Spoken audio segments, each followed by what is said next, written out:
কিছুক্ষণ আগেই ঘটল এক ভয়ানক মর্মান্তিক ভূমিকম্প। তীব্র শক্তিশালী এই ভূমিকম্পে কাঁপল বেশ কয়েকটি এলাকা।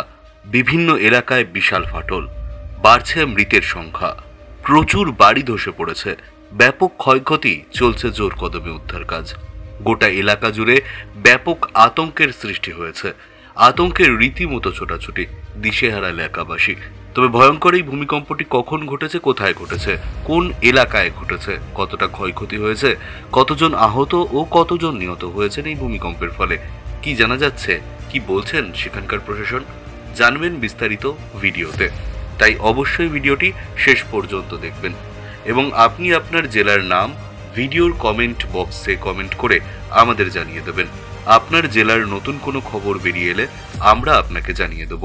একটা ছোট্ট অনুরোধ আপনার কাছে, ভিডিওটিতে একটি লাইক করবেন এবং আপনি এই চ্যানেলটিতে নতুন হলে চ্যানেলটিকে সাবস্ক্রাইব করে পাশের বেল বাটনটি বাজিয়ে দেবেন পরবর্তী খবরগুলো সবার আগে দেখার জন্য। সাত সকালে ভয়াবহ ভূমিকম্পে কেঁপে উঠল রাশিয়া। জারি হয়েছে সুনামি সতর্কতা।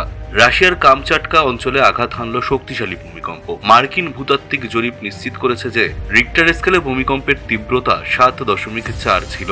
ইউএসজিএস জানিয়েছে ভূমিকম্পের কেন্দ্রস্থল ছিল ভূমি থেকে 39.5 কিলোমিটার নিচে। কামচাটকার প্রশাসনিক কেন্দ্র পেট্রোপভলভস্ক কামচাটস্কি থেকে 111 কিলোমিটার পূর্বে। এই ভূমিকম্পটি একই এলাকায় ঘটেছে যেখানে এই বছরের জুলাই মাসেই 8.8 মাত্রার একটি শক্তিশালী ভূমিকম্প হয়েছিল, যার পরে প্রশান্ত মহাসাগরে সুনামির সতর্কতা জারি করা হয়।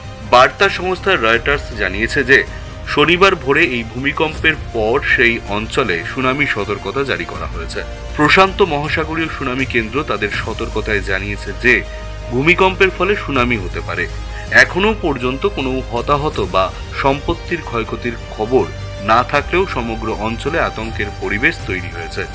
বিভিন্ন প্রতিষ্ঠান ভূমিকম্পের তীব্রতা এবং গভীরতা সম্পর্কে কিছু ভিন্ন পরিসংখ্যান প্রকাশ করেছে, তবে সমস্ত সংস্থা গুরুতর এবং গভীর বলে বর্ণনা করেছে।